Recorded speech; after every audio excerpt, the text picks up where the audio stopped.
Okay, here's where we go from one room to everybody's house, just like that. Everywhere in the world, in the country. All right, I love this. Okay, I'll get started here. Thanks for coming out. What a great event. Really a dream to be a part of St. Croix. And this, I'm not just, blowing smoke here. I've been using St. Croix for over 30 years, and there is nothing like them. Honestly, everybody says, what's the difference? What's the difference? I got this one. It's got like, this color and that color on it. And color has nothing to do with the science. That's the lure that catches us on the shelf. But the fact that they make the rods from out of nothing, they just scratch it together like a recipe and create a rod today that is as good as what I've used 5 years ago exactly. It's a consistency, and I got to tell you, I look, maybe something changes in a rail seat or something, but the rod is exactly the same. So I take a rod 5 years apart, put it next to a rod that I've had before. It's exactly the same, which is amazing. So, I don't care what color your wrap is on your eye over there or whatever. If it's not a St. Croix, it wasn't made from scratch here and by 32 Americans on every rod. So I had to say that. But so my name is Brian Brosdahl. I'm a fishing guide, and my friends call me Bro. It's a nickname. A true nickname you can't pick yourself. I've been Bro ever since. It was given to me by a hockey coach many years ago. It was also an English teacher, called me Bro. And so I was very fond of Big Red, because the girls I like call me Big Red. Didn't like Bro. You don't get to pick your nickname. Now I love it. I'm glad it stuck. And there's all the Brosdahls, and I was Bro. I get that question. How did you become that? I don't know. But so I'm the only bro in fishing, but there's a lot of them. But we're going to talk about panfish and walleyes, and that's a lot. I mean, it's something I could talk about. We could be here when the sun sets, but honestly, I'm just going to broad brushstroke stuff that I think you should really pay attention to. And one of the things is the timeliness. There's mitigating factors that create this bite in multiple species, and we're coming onto it. So opener of walleye in Wisconsin, Minnesota, or wherever it opens, or maybe it never closes in Dakotas. But anyway, this season is when all this stuff starts going. So we'll keep going on here. I love this clicker. The most important thing is water temperature. Fish are creatures that are a simple switch. When the water hits the right temperature, their activity levels go up. And there's other things, barometer, there's weather. Any weather happening is better than nothing. Calm days are one thing. They're fun for us. But if there's wind kicking up, now from the east, people say the least, but sometimes they feast. I do agree that there are factors that change everything. And so I do have apps on my phone that tell me, what's going on with the sun and moon tables. They have everything now, so they don't tell you exactly where that fish is going to hit on what cast, but we're getting crazy like that. But so one of the things I really want to talk about is the perch spawn is, in the same range just about as the walleye spawn. So if you look, the crappies are a little bit later. But after a long winter of chasing fish in basins, and the basin is bigger than the shorelines, well, maybe not like on Chippewa flowage has a lot of interesting structure, and Leech Lake has giant farms of weeds that you could follow. But if you look at all the temperatures different except for bluegills. So opener day, I think of one thing. I'm going to catch some walleyes because what is it? It's about catching walleyes and having a meal of walleyes. And for Heather and I, we don't need to hit the limit. We might catch the limit, keep 3 or 4, and then go. But it's about catching everything else. And the jumbo perch right now, this is one of those years, and I see it as far away as Erie. When you get these ice and then quick meltdowns is when some of the best fishing is. And you can see that's the best I've heard of over there in Erie this year, but it's going to be the same here. The only difference is water levels. Our water levels are really low. So just remember, you're going to be seeing more algae growth. It becomes dormant in the wintertime if we have snow. We didn't have much snow. Some places had a little bit, but it's showing through. So it's going to change everything as we get on and talk about it. But let's go back here. So really remember opportunities when you're walleye fishing, but not exactly in the same spot, are perch. Right now, as we speak, as soon as the ice goes off the lakes, the perch, and those people who chase perch, they'll put their four-wheeler through the ice. They'll go on the ditch on black ice driving for 300 miles to catch perch. Don't realize how easy they are now. Now, the biggest they'll get is right now, but they're full of eggs. So I do like them in the fall because now you don't want to take a fish full of eggs. Carefully take a picture and let it go. But the biggest perch in a lake right now are schooled up in giant, massive schools, getting ready to go and lay their eggs. It's still temperature. When the ice goes off, if we get a lot of sun, they're going to dump their eggs and be gone. And what does that have to do with all this? It has a lot to do with it. If you like catching all kinds of different fish, I do. I know some bodies of water that have jumbo perch, bluegills, crappies, and walleyes in them. So when everybody's in a flotilla catching walleyes, I'll only join in on that minnow dunking crowd for a little bit, and then I go back to panfish. And of course, bluegills spawn later, 67 to 80 degrees. So early on, everything is feeding. Just remember that. Shallow lakes are my number one. So if you're looking at lakes, some lakes are really deep and dynamic and have everything in them. Every species of fish, real healthy lakes. There are some within an hour here that are famous nationally. And in my neck of the woods over by Leech, Lake Winnebagosh, and Cass Lake that are really good. And I can't mention all the little lakes around there, those little 9,000 acre lakes and 5,000 and 3,000 acre lakes, but they're all good. And we have a lot of jumbo perch in my neck of the woods, and there's a whole bunch of different factors that create them. But so I think you have a lot of places to go, but crappies are not in right now to spawn. That's the cool thing. They're in to feed.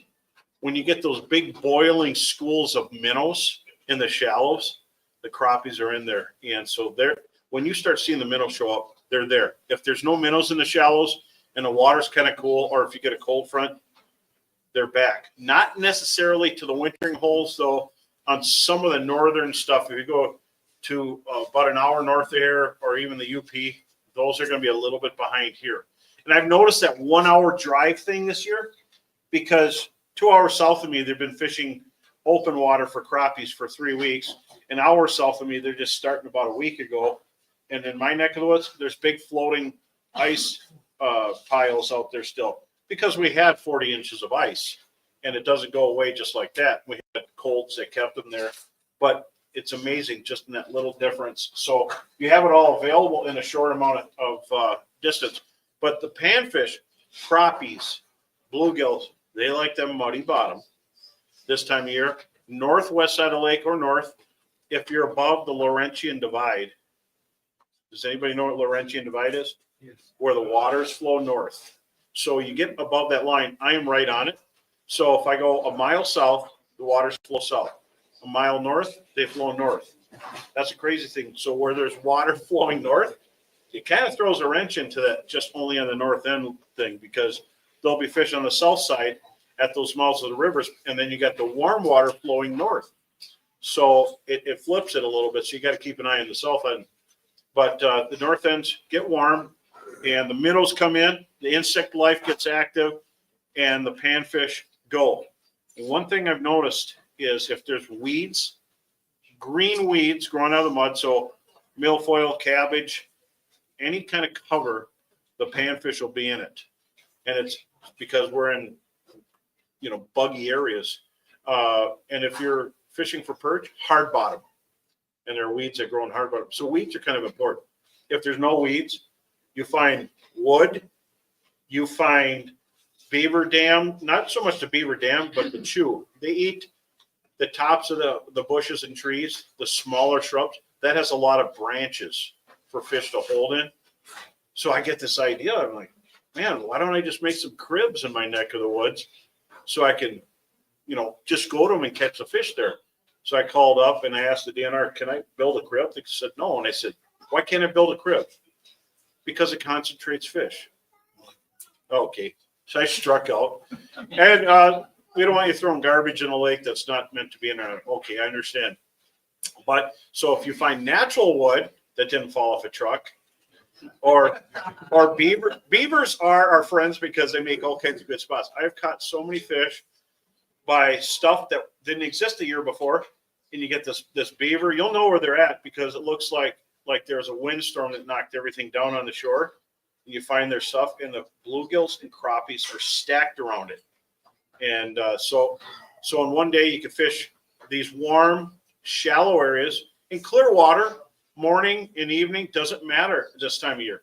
So where I live right now, you could probably see a quarter on the bottom in 22 feet of water. It's so gin clear. And that's a problem. The fish are spooky. So you have to sneak up on them, you have to be quiet, and you have to, fish them very in a finesse tactic. But get the wind to blow a little bit, and we'll be right back up there. See, we have low water. So this is a timely thing. This is just not a broad general stroke. Right now we have low water. Lake Superior is down feet. So that's crazy. That's, trillions of gallons of water. But a lot of lakes are lower. So what does that mean? That algae that went slightly dormant this winter is gonna bloom really fast. So if you touch that with your jig, it gets messy. So what does this have to do with everything? As soon as that wind kicks up and blows it around, you have darker water again. And so really clear, tough to fish lake becomes friendly again. It fishes like they used to. And that's one thing you got to remember. Pay attention to that stuff. But there's something called chara right here. Chara is a skeletal algae that lives on the bottom of lakes. And it looks like when you eat the grapes off a vine, the leftover vine is what it looks like, but in big pillowy masses. It doesn't have any roots to the bottom. And when the wind blows real heavy and the waves kick it around, it'll pillow it up. So it creates structure. And the neat thing about this, crayfish hide under it, all their food hides under it. And for fish, that spawn in it, from in the winter eel pout to perch and walleyes, because walleyes will spawn on the edge, it has an antifungal agent that helps their eggs become viable. So cool stuff about that. So chara is really good for perch, and keep that on there. And I love using jigs and slip bobbers. And why do we use slip bobbers? Because crappies, you're not going to speed troll crappies in the spring. You're not going to go that fast. So bobber actually holds it in front of their face, and you want to soak the bait there. And a lot of times I'll use just a light little tungsten jig. You've seen this display on the way, and really cool display. Love it. They got the plastics and stuff, but little tungsten jig, or even I'll use a small Gamakatsu hook, real light. And how small do you need a hook? I mean, anybody here ever use a size 8 or 10 hook? Yep, with a waxworm or minnow. I have those with me at all times. I have colored hooks, I have all that, and a split shot. But a lot of times I'll use something like that. Now remember, I'm not fishing for tiny fish. When I used to talk about making little lures, is for wintertime. For fish that aren't really biting, you can make them bite. In tournaments, people have lures that if you inhale to sneeze, you might breathe them up your nose. They're so tiny. But I'm using a little bit bigger stuff, 16th maybe at the top end for crappies, and going for those fish that are over 10 inches. Like to catch those 14s and up. They're fun.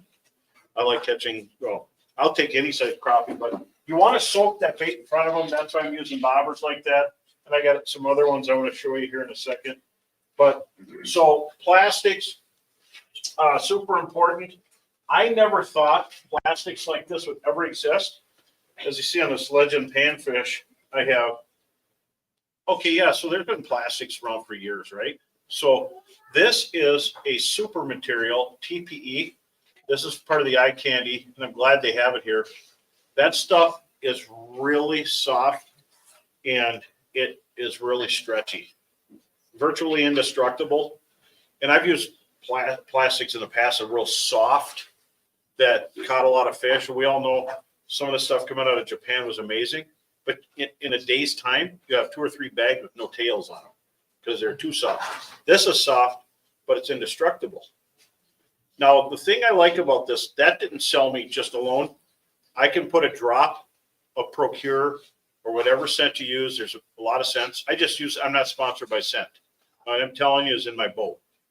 So I'll put a little bit of squid on there because squid is very mild, and the fish eat it like it's meat, like it is a living creature. You stop jigging for a second, it's on the bottom, they pick it up. That's what I love about it. And super soft hand-poured plastics were a big thing, and they kind of still are. But right now, I can tell you that pan candy is designed just like the eye candy, which was super popular, and they couldn't keep it in stock here in the past few years. But there's different shapes for different reasons, and you'll see I have different length rods, and I'll go into that here in a second. But little baits like that one, I'll hold it in the light. That is going to be perfect all season. So when do I add a spinner? I'll add a spinner like if I'm fishing. Has anybody here ever heard of Red Lake in northern Minnesota? Gigantic body of water, flat. If there's no weeds, the crappies, there'll be 2 here, 3 there, sometimes 1,000 right here. But you go 2, 3, nothing, and then there's 1,000, right?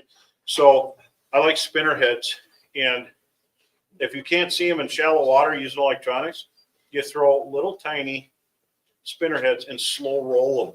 And these crappies, they're not small. I've not seen a small one there.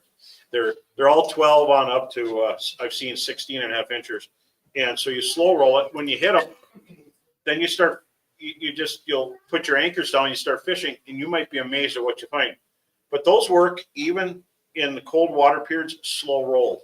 But I'll start out lighter, smaller, finessier. But remember, if you're going to go really tiny baits, tiny fish, I always try to get something that a big crappie would want to eat. So I'll use that. And when the water's cold, mess around with upsizing your baits.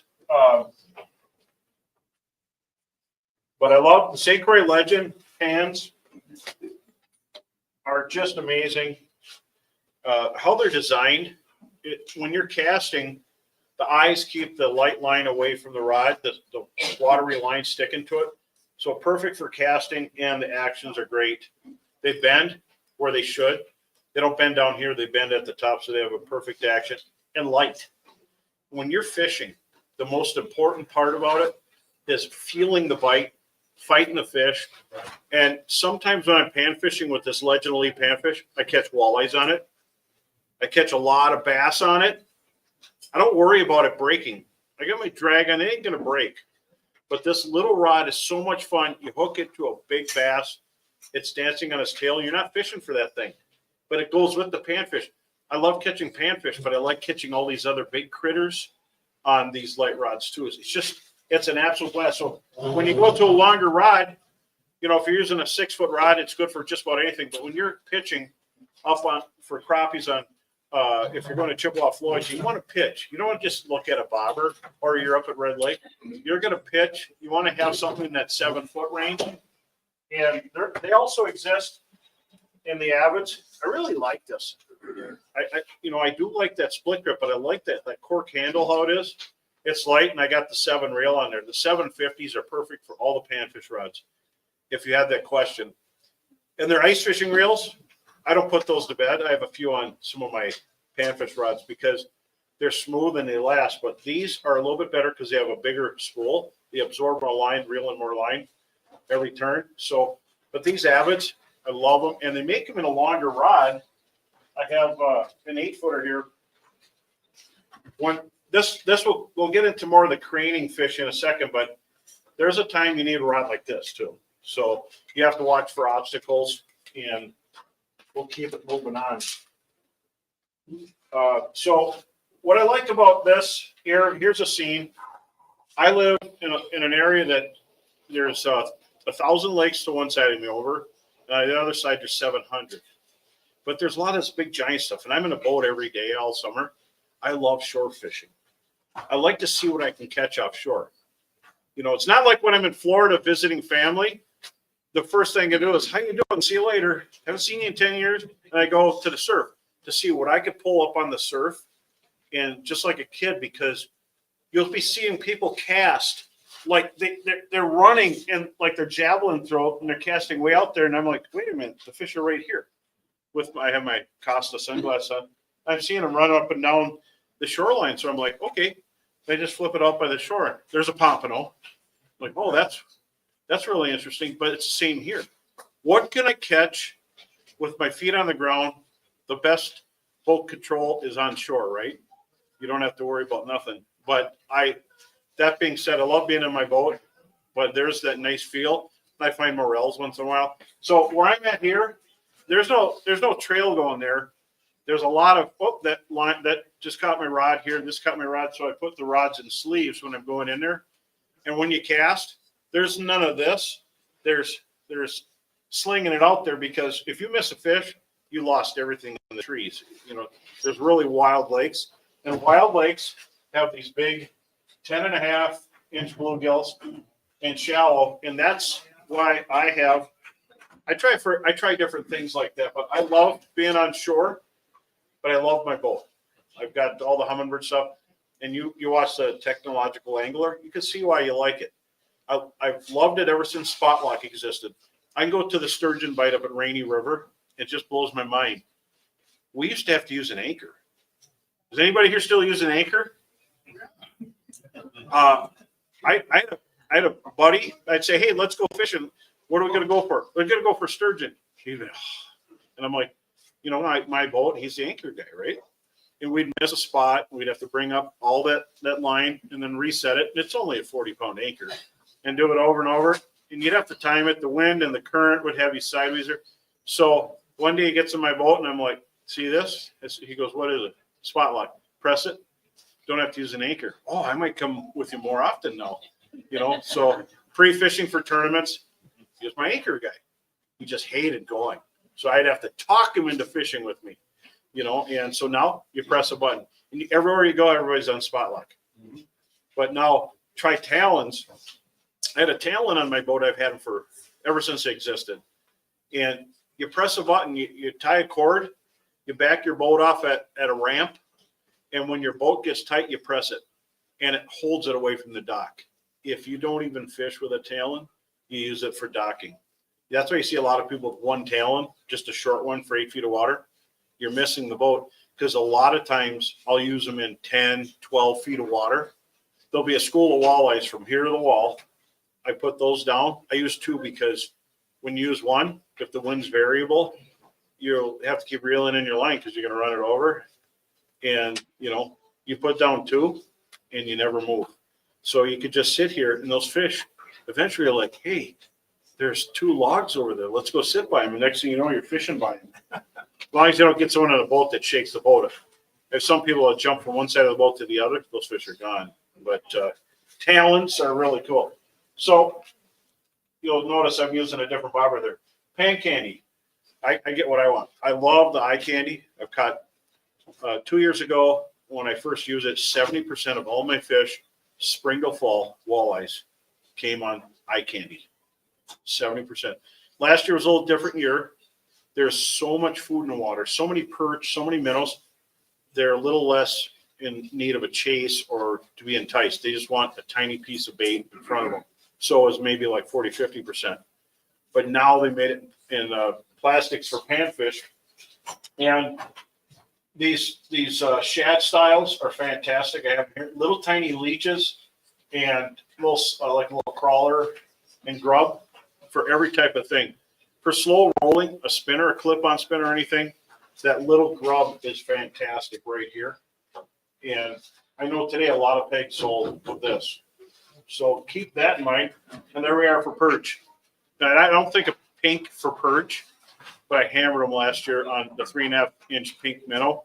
But what happens is when the jig hits the bottom, a tungsten jig, a little 16th ounce, the plastic floats straight up. So they come over and they just pick it up. They scoop it up. And there's a spawned out perch. And this is around opener day. So some of the big females are spawned out. They did their duty. Okay, that you could add that to the fish fry. If they're full of eggs, I throw them back. But there's tons of males that linger for a week or 2 weeks afterwards. And you'll know which one's the male when you pull them out of the water. And so be careful with them. And but they are all meat. And that's what I recommend targeting are the male perch. Slow moving, and they eat it like it's live bait, like a chunk of crawler. That's how they're eating it. And so here's tungsten crappie king jig. These are heavy and they're small. So when you lift them up, you realize how heavy they are. When you pitch them, you can cast far, you can fish in heavy wind, you can use them under a bobber. But now these are nice. You can just put a wax worm or two on here or a minnow, ready to go. Plastic. I have these rigged on plastics here on the rods, but now add a feather. Look at how cool these designs are. And I talked to some hardcore fly fishing people here. When we say fly, we're thinking, like we're fly fishing. No, they're using flies tied with different hackles for walleyes and for everything that swims. So these are, I'm just glad they exist. And eyes are everything. Fish notice micro details. These eyes are the coolest in the industry, and it draws attention for fish at a great distance. So notice those on your way out, and they are tungsten. So when you see the weight, you're going to, I've had people say, those are small for their size because it's tungsten. So you can actually finesse fish even if you're not trying to, and that's what we see for walleyes. Now, slip bobber, if you're fishing in deep water and it's hard to cast too much line, clip bobber. When I'm in a tight shore spot, I like using these little clip bobbers. This one has a weight, so I could throw this past the parking lot if I wanted to outside there. And this is also one of those boomerang things. You got to cast it just right so it doesn't spin in a circle.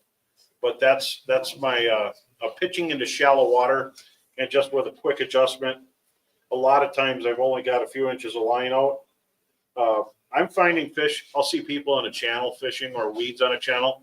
I'm up where the bottom of my boat's hitting the mud, and I tilt up my motor and I'm using my trolling motor up higher. Sometimes I'll hold my trolling motor up in the air and just kind of go through there. And these fish are up past where I can get them. So I'll pitch in, and you're fighting the fish over the muddy flat, and you can see the bottom the whole way. Those fish find little scoop outs. And you'll know on the really tough days, everybody's sitting there, and you see an osprey way up almost on shore flying away with a nice crappie. Then that same osprey comes back and plucks a bluegill, and it's all fishing you. And you're like, okay, nature just screamed at me here. That bird is kicking my butt. So I'm going to go up there and you start throwing them. Yeah, I think it's awesome. I always love seeing them fly away with those fish. And I'm like, they don't even have forward viewing, And so clips are really nice, and a little sinker on a clip really helps. And so cold fronts. I know this. I see this. I'm on some pretty big lakes that get, one day there's like 2 old boats that are like John boats, and the next day it looks like a walleye tournament's there, but it's people for panfish. I mean, it's changed. When I first started guiding, I just had whatever ran. I was hoping it would start again once I was out there. And now you look at a lake, there's like so many people that have like a walleye bass boat that looks like it's ready to go down to Tennessee and fish a championship, So it's amazing. But still, I've seen those boats come into shore. They got an AIS agent and some of his friends that inspect us. You're not carrying a bunch of milfoil on the back of your boat. They talk to people, and people will yell at them. This lake doesn't have crap in it. This lake is terrible. And he's like, someone sold me a bill of goods. I drove all the way over here to fish this lake. There's no fish. And then I come in and I had caught 40 or 50 fish that day, big slab crappies. And he's like, what are you doing different? He goes, they said they didn't see anything anywhere. And they all have forward viewing. The same with walleyes. One day I had a guide trip, got there normal time, and I had a real far away spot. Word got on the internet, everybody was fishing the lake. And at the end of the day, when I was done with my trip, it was a struggle. We came in with our limit, and we threw back some big walleyes. And they come in, and he goes, oh, what a terrible day, huh? I said, no, it was great. I said, what happened to everybody? He said, nobody caught anything. He said, they seen them. They couldn't catch them. One boat had 3, a couple boats had 1, everybody else 0, and they left. And they're real surly. And I'm like, oh, how'd you do? We got our limit. And I said, but we had to retie everything. That day, the fish, if that bait hit the bottom, because there was so much pressure and it was calm and the barometric pressure was low, people were spotting them and pitching on them. And if your bait hit the bottom, they wouldn't touch it. It went to the bottom at all because they've seen it too much. If you cast it above them with a bobber in 10 feet of water, they took off. So what we had to do, we went super light 32nd ounce jigs, and we used a little piece of crawler, and we would pitch, and we had to get back as far as, it was hard to pitch 50, 60 feet. Had to get back and throw it. If you got past halfway point falling, you had to reel it in and restart. You couldn't let it go near the bottom. So when you get about halfway point and you get a fish to start falling, you would start really, really slow in a swimming motion. Boom, they take it. And that's what you had to do during the bug hatches. So you just got to adapt and remember, it's not always about the magic wand. You can't just make them bite because you have technology. But I can tell you, I didn't have Humminbird Explorer before this year, and I'm excited. But it's pretty amazing what you can do nowadays for a guide. I love it. My days go really, really fast because in the past we didn't know if we seen fish. I've been guiding for over 30 years. There's times you never seen a fish on your 2D sonar. And the day you're just like looking at the clock like, oh man, I hope it's like 2 o'clock and it's 10 in the morning. You're like, oh. And it's just so slow. And now, even if they don't bite, mentally you get to see them there. So I like it myself for that. And then crappies, they'll go to the mid-range flats if we get a cold front. Doesn't mean they're going to go back to ice. The first edge, that weed edge, and then there's some stuff out there, where a beaver put in something, that's probably where you're going to catch them. And side imaging. I did a tournament last year where we just used side imaging. What a powerful tool, and it's been out for a long time. And you could use it at a high rate of speed without worrying about some rod. Still a real powerful thing, and I'll show you some images of that here in a little bit. But bluegills and crappies, if they have to, if there's no structure or weeds, they will go off on flats. So here's side imaging, a school of crappies and bluegills, and this is like a G something lower number. So this is before, and look at how effective that was back then. So, you know, if you're a good friend, I'll tell you to cast on the right side.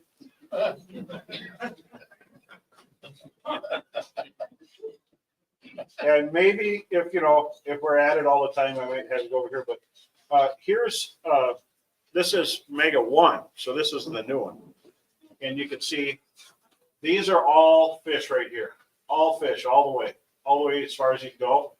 And if I hit minus, I could bring the bottom down farther. And so that's really cool. Love it. And that's Mega Live 1. I got people, should I sell my 1 to get a 2?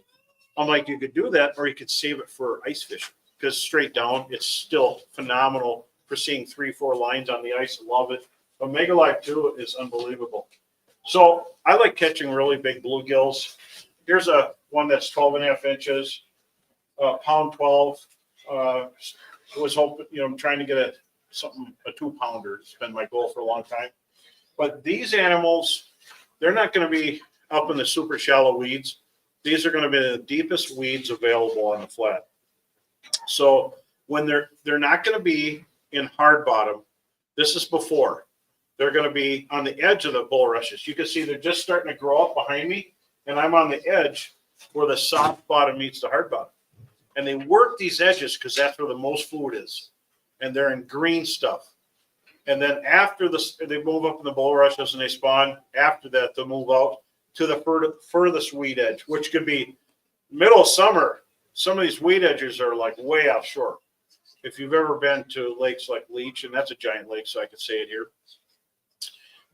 It looks like people are in the middle of the lake. They're just on the edge of the weeds. And that's where they grow to. So it's relative to the lake you're on. The deepest weed growth has the biggest panfish, period. Unless it's a temperature game. And if you're in an area that has boat harbors and brush and whatever, they're going to be in there. But for a short time, morning and evening, the biggest fish don't stick around. That's why there's lakes that people have never seen that I fish. They don't even know these big gills are in there, and they fish every day. So they're in stuff that they don't normally fish. So think outside the box when you go. You might be surprised what's there. Now, if you add rocks to that edge, if you add a few logs or stumps, love stumps, hate fishing them, but I love that they hold fish. And I've got places that I'll lose every lure I own. It'll be on a bobber or not. in some of these stump fields, and they are so good for fish because they have a lot of branches. They're tipped over from the wind and waves and ice. Stumps are fantastic. So I love fishing lakes with stumps. There's a lake in central Wisconsin by Eau Claire I fish. It's all stumps and logs and trees. That lake. I ain't gonna say the name, but anyway, it has nice crappies in it and bluegills. You all know what it is. That one's a good one. So you talk about different rods. When you're fishing in hard stem rushes, I like to use a longer pole because if you try reeling them in with a short pole and reel them through, there's a good chance if it's a big one, it's going to wrap around the weeds. So a simple solution is to get a longer rod. They're 2-piece, so they can fit in the boat, but you can drop this down and you can fish in openings. And I get right up in the rushes. I might dabble on the outside. I love when I see people on the outside. You know, I don't wreck the rushes. I don't go in there with my motor on. There's some bullies out there. They just drive through them with their motor on. But I'll tilt my big motor up and I'll just kind of do little bursts and go through and then drop in the pockets. And with the long rod, you could reach stuff. And when you stare through them, you'll see a new pocket. Oh, there's a pocket. Then you'll look and you'll see a weed top at that pocket. And that's going to be the pocket that holds them. So I love fishing those in some areas, not everywhere. Some places have like one rush bed on a little subtle rise somewhere, and other areas that have, you know, rush beds for 10 miles. There's lakes like that, but in that 10 miles, some of it's a foot deep, so it doesn't hold anything, or 2. But you find those scoop outs, phenomenal. Everything has a habit. Every species of fish has a habitat that they need. And so you find this and they will be there. And as far as catching them, pan candy, tungsten crappie king, you know, scented baits. If you want to use, you can use wax worms. I go through thousands of wax worms a year. I love them. And that's going to work for you. So do we still have the 9-footer in this, in the habit? I didn't bring the 9-footer. I wasn't sure if they had it in stock. I didn't want to show you something, then all of a sudden, but I have my 9-footer at home, and you could really reach back there and tickle those fish, you know. So long rods are really cool for that, and even in stumps, you can get around some hazards. So I love using them for that. And you can see them laying here. Actually, there's my 9-footer right in the picture with the green jig. Love the Legend series, period. And here's one thing. If you got plumes of weeds this year we might. If you fish Eurasian water milfoil lakes, they're a hassle in the summer, but they're fun in the winter. But early on, before they like take over the whole lake, you'll find edges. And I love spoon fishing them.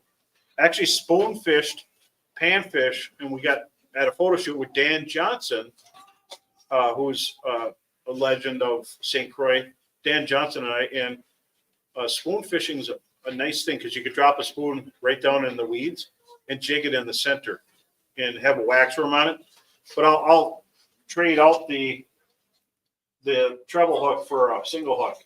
So this is zoomed way in. These are little tiny ice fishing spoons. That's a tungsten slim spoon from Northland. But now you tie this on, and then here you take the treble off, and there's something called a side wash. It's an open eye right here.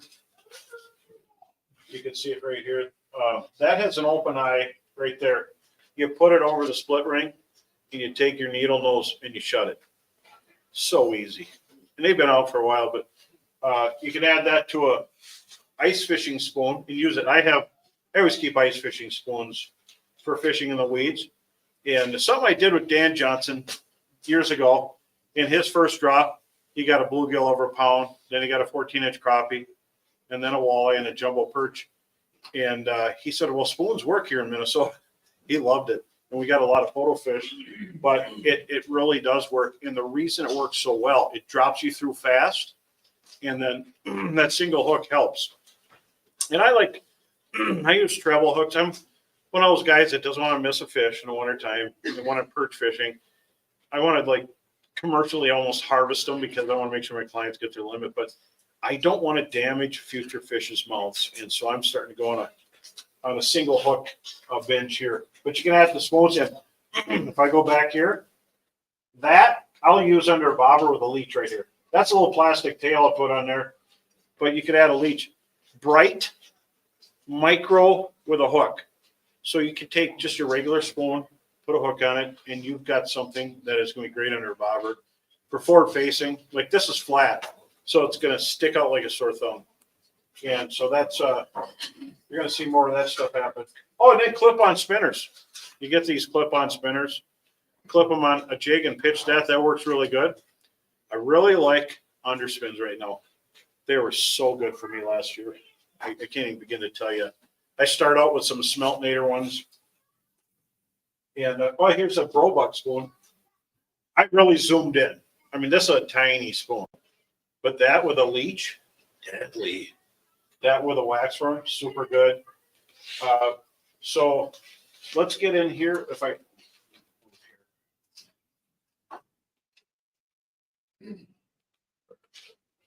don't know. Okay, you've seen the whole thing. Okay, but anyway, so between Smeltinator, I love the Smeltinator. It's got a Spro swivel. That thing at the slowest speeds just turns.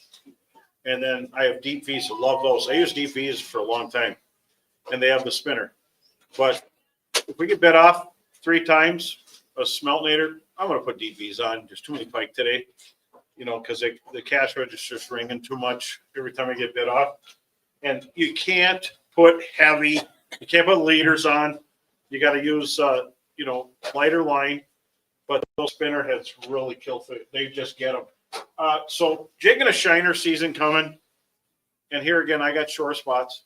If I'm not guiding, even after guide trip, I go hit these shore spots. Let's see how many I can catch offshore. Didn't keep this fish. It's just fun getting them, landing them, taking a picture real quick. And that's on an actual shore spot. You can see it's a tiny creek here going across. That's a lot of fun. But in a boat, fatheads, shiners, crawlers. And what starts out, the males always bite right away. A little different here in the North Country than it is down by Erie or St. Croix River. Those walleyes there, as they're dumping their eggs, still bite. You'll catch them, and they dumped half their eggs. And you bring them in. I'm pre-fishing for a tournament, and these walleyes are dumping eggs in my boat. And it's a mess. I mean, you ain't getting them out that whole year. I mean, they're stuck in there. And but they keep biting. My neck of the woods, when they do that, they're done for a while. But after about 3 or 4 days, they wake up, and it helps if we have stable weather. Good wind actually makes a big difference here. It's the waves are kicking in. Shoreline connected points at receiving wind, fantastic. Do you need bait? On the tough days you do, but Eye Candy Plastics is going to catch. I'll use it next to people with a spot tail shiner, and we compare it. And there's some days you could just cast it farther, you can whip it out there, you never lose it, and you can catch way more fish. So just look for weeds, emerging weeds. We started getting some ice off in the bays, so there's already going to be some germination of weeds coming up. And, you know, I like using scent. I used a little dab of Procure on a plug when I fished the MWC on Erie. One plug, no matter what side or where we put it, that's the only one that got bit. At all the same baits, these big plugs. So that already tells me something. But I like just a mild scent. I have buddies that want to use like garlic and salt. No, I'm like, no. But they catch fish on it, so experiment. The fluke style minnow is this. It's got the little tail, and then it's shaped like a shiner, basically, or it could be a sculpin or whatever. But you got to decide what color. But that bait, spring till fall is good. But there's a thing that changes in the lakes. As the bug hatches start coming out, they start focusing on bugs and less on minnows. They want to eat bugs. So that's when I start doing a paddle tail to wake them up. Paddle tails really wiggle around, go with that. But that's where this grub starts biting. Really kind of an advanced grub with these tiny little micro split tails. They're always moving at slow speeds. So that's going to catch fish all the time. And then scents change. They go from squid to like krill. And then I'm sure, any kind of crawler scent will work. But you want to have a bait like this tungsten. Jake from Northland's got that little point to hold the bait on. And when you're pulling them plastics, you got to be careful not to hurt yourself. They're really strong. You have to really pop it to put it on. And but that eye really draws the fish in and gets fish. And even when you're out walleye fishing, the smallmouth bass just pound them. And there you can see I have the smelt knitter head. But some giant smallies are fun to catch when you're in there.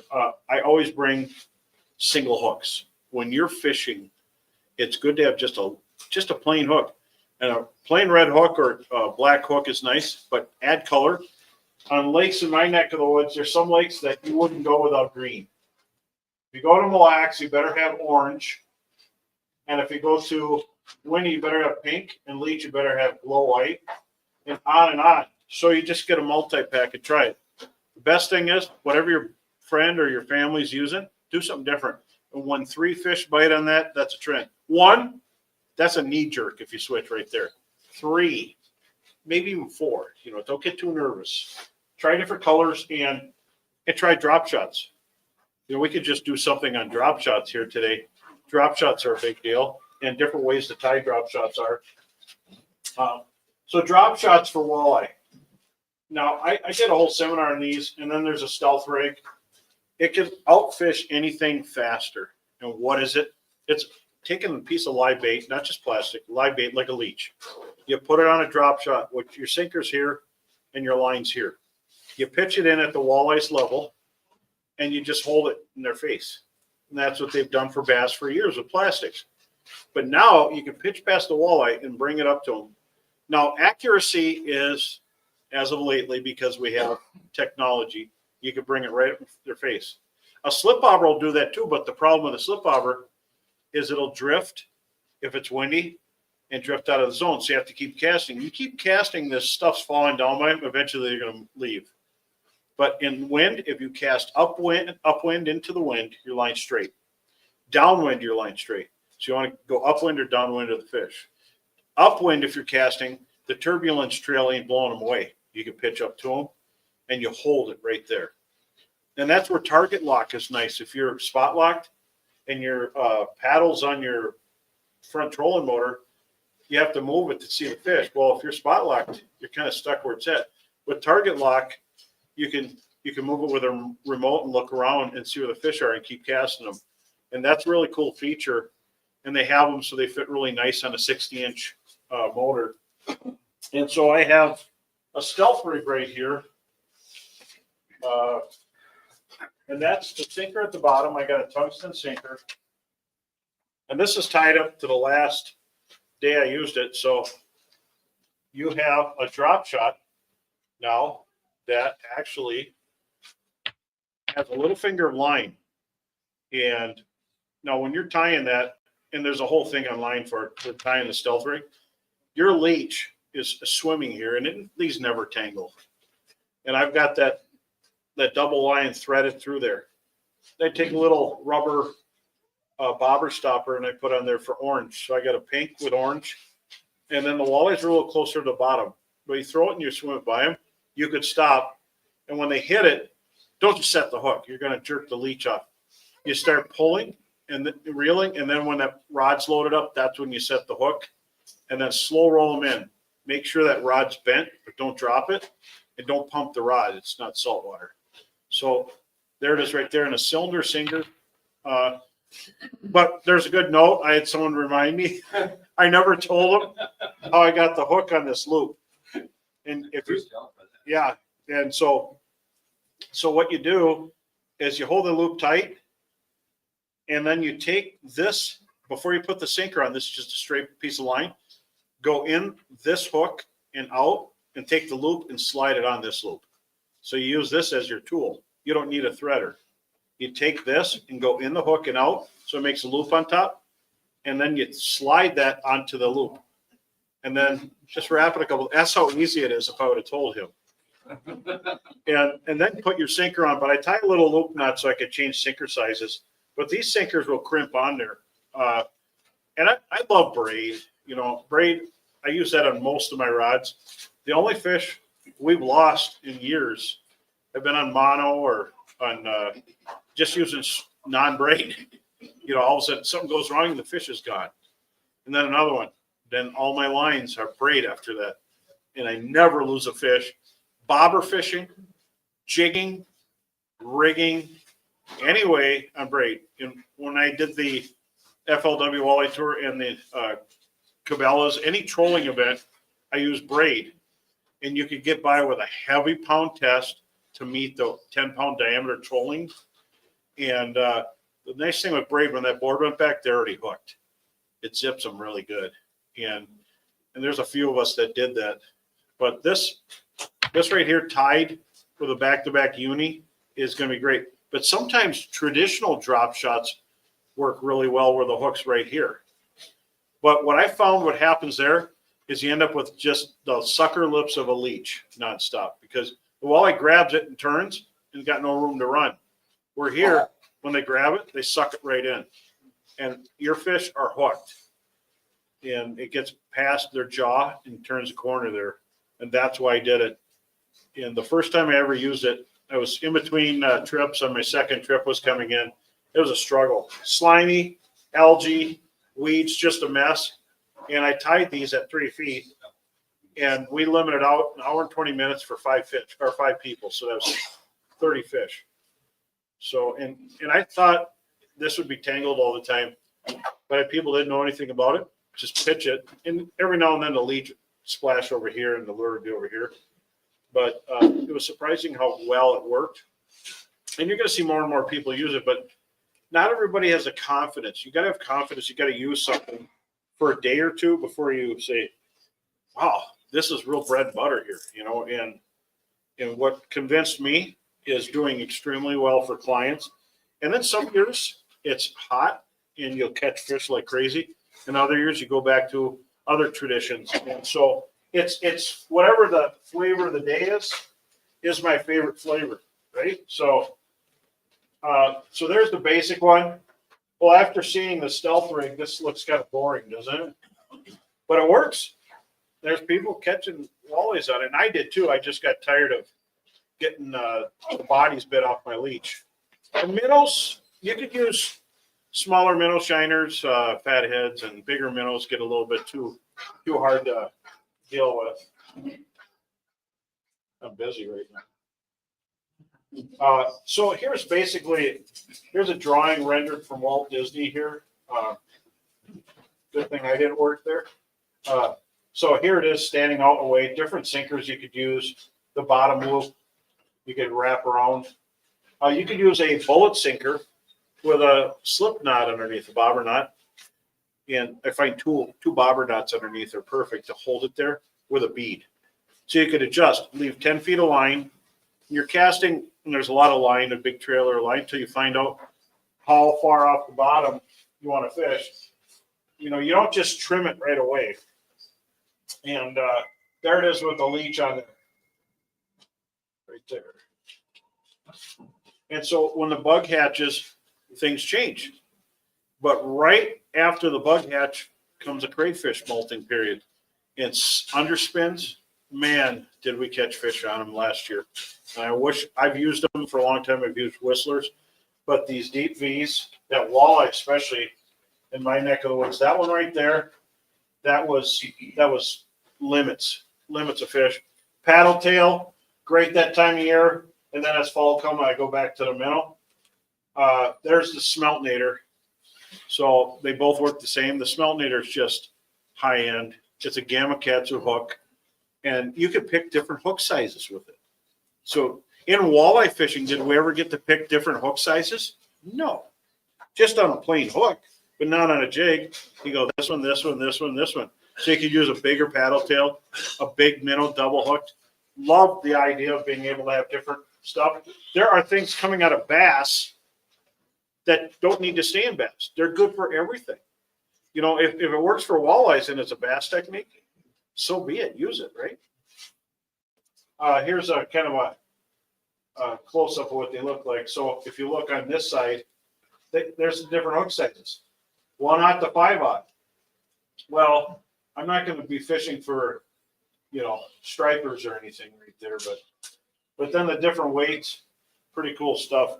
That's what I like about it when we get to have, and then creating bulk, a big paddle tail, the 4-inch paddle tail with a deep V spin.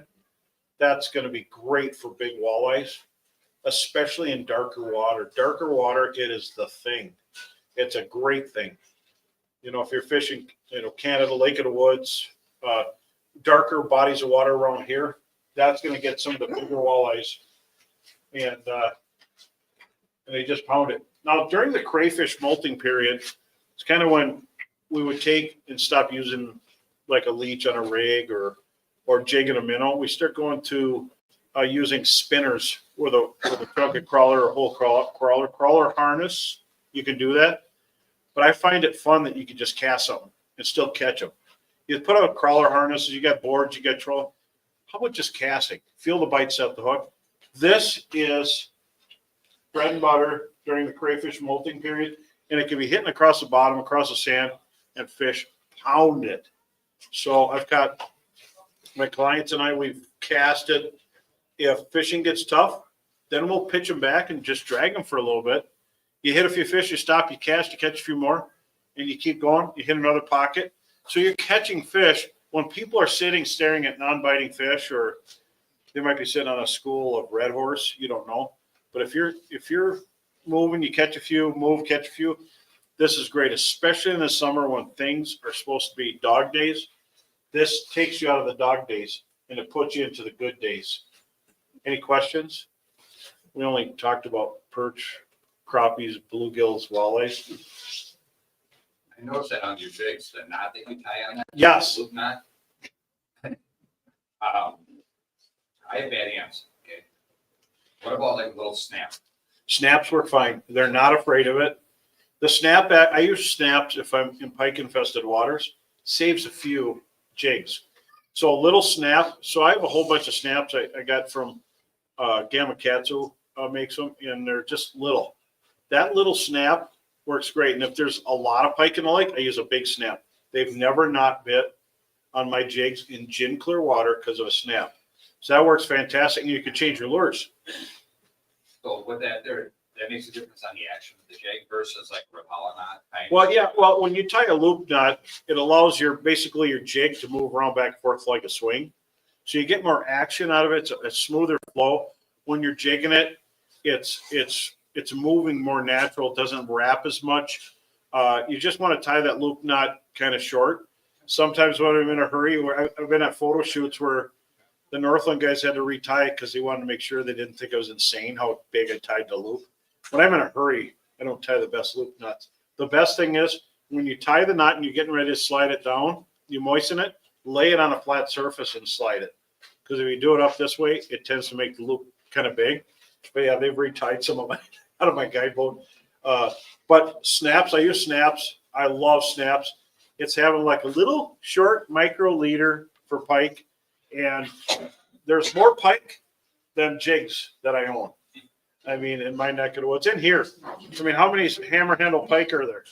Well, that little snap swivel is going to save it. And if you're trolling, there's a chance it's going to spin once in a while. It keeps the spin out. And we are using spinning reels.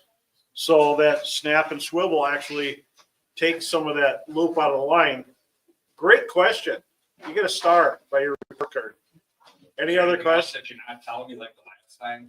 Well, you know that like the rest of the story where you stop, you're writing something, and then you put the other part in another magazine. That's where you have to chase it down or include breadcrumbs. Guides always leave breadcrumbs because if you leave them the whole slice, you don't need them anymore. So we want to make sure you still need us. So what you're saying is we can go to your next one. Yeah, you're gonna have to go to the next one. And I don't even know what I'm going to talk about then, so you definitely want to see it. But I appreciate it. I could tell the chairs were getting uncomfortable, and but I appreciate everything. If you have any questions, come on up.